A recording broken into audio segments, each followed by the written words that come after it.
সবাইকে শুভ বিকেল। এই দেখো রেডি হয়ে গেছি, এখন যাবো একটু ঘুরতে। তোমার দাদা ভাইয়ের আমি, দাদা ভাই দিকে রেডি হচ্ছে, প্যান্ট জামা পরছে, আর আমি দিকে পুরো রেডি হয়ে গেছি।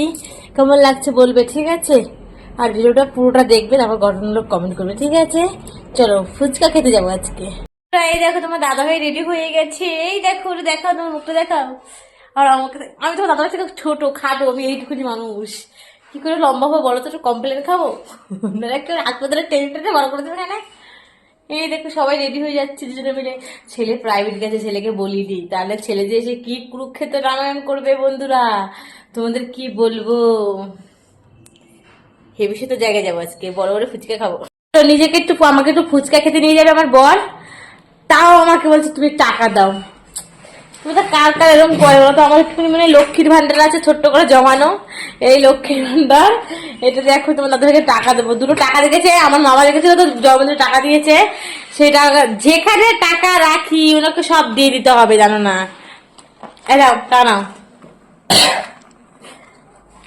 দেখো কে বইয়ের টাকা নাই, এই দেখো বইয়ের টাকা দিচ্ছে আর দেখাচ্ছে না, চুপি চুপি চুপি চুপি সব চুপি চুপি, সব চুপি চুপি। ওই দেখো টাকা মানে দেওয়া হয়ে গেছে, ছেড়ে মানে ঝেড়ে ছেড়ে চলে দিয়েছে।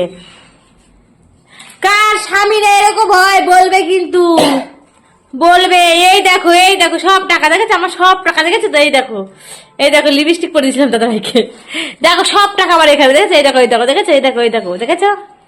আর টাকা দাও। 110 টাকা কোথায় গেল? এই যে আমরা বেরিয়ে পড়েছি অনেক দিন পর, তোমার দাদা ভাই আর আমি অনেক দিন পর সেই পুজোর সময় বেরিয়েছি, আর কোথাও বেরোনো হয় না। তোমার দাদা ভাই কাজে ঢুকে পড়েছে, এখন কাজে যায়, তার জন্য কোথাও বেরোনো হয় না, তাই একটু দুজন মিলে যাচ্ছে। আর প্রচুর ঠান্ডা জানো তো, বাড়ি থেকে একটা ওড়না নিয়ে এসেছিলাম, তাই ভাগ্যিস কানে জড়িয়েছি। আর খুব ভালো লাগে একটু ঘর দিয়ে বেরোলে। আর সারাদিন তো মানে সারাদিনই রান্না করি, ভিডিও করি, সব সময় সংসারের কাজ, আর ভালো লাগে না, তাই একটু চলে আসলাম, মানে বেরিয়ে পড়লাম। প্রতিদিন একটু ফুচকা খাবো তাই ঘুরতে চলে এসেছি। আর এখানে দেখো কত বড় একটা জলের ট্যাঙ্কি করেছে, তাই তোমাদের একটু দেখালাম। আর বন্ধুরা চলে এসেছে রাজবাড়ি। আর রাজবাড়ির একটা ঘটনা বলি তোমাদেরকে, দেখো এখানে সবাই ভিডিও করে, সবাই ছবি তোলে। আমার সঙ্গে ওরা কি করলো, ছবিগুলো তুললাম কিন্তু ছবিগুলো সব মানে ছবি তুললাম কিন্তু ভিডিও করলাম, অনেক ভিডিও করেছি, সব ডিলিট করে ফেলেছে জানো না, সব মানে কি বলবো। আর বলছে ভিডিও করতে হলে টাকা লাগবে, কেমন বলো তো? এটা কি আমার বাড়ির আবদার যে টাকা চাইলে টাকা পাওয়া যাবে? টাকার কি হাত পানে? কত কষ্ট করে টাকা ইনকাম করি। আর এখানে এটা সরকারি জায়গা, এখানে সবাই ছবি তুলতে পারবে, ভিডিও তুলতে পারবে, কিন্তু না, ভিডিও তুলতে দেয়নি। তাই সবাইকে বলছি যারা এখানে আসবে অবশ্যই তোমরা ভিডিও করবে, লুকিয়ে চুপিয়ে ভিডিও করবে, ঠিক আছে? আমার ভিডিওগুলো সব ডিলিট করা করিয়েছে, এখানে দু একটা ভিডিও লুকিয়ে রেখেছিলাম, সব ডিলিট করে রেখেছে জানো বন্ধুরা। খুব খারাপ লেগেছে আমার লাস্টেরটা, আর ভালো লাগছে না ভিডিও করতে, আর ভিডিও করিনি, এইটা লুকিয়ে রেখেছিলাম, তাই এই ভিডিওটা তোমাদেরকে দিলাম।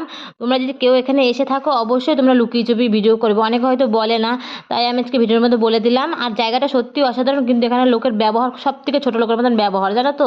এই জিনিসটার জন্য আমার মনটা খুব খারাপ হয়ে গেছে। কী আর করবো, ওনারা সব নেতা হয়ে গেছে, আর কি করা যাবে। যদি আমার ভিডিওটা ভালো লাগে অবশ্যই একটা ছোট্ট করে লাইক কমেন্ট শেয়ার করে দেবে বন্ধুরা। কত চুপি চুপি ভিডিওটা করেছি, একটা লাইক তো হবে, একটা কমেন্ট তো হবে। টাটা।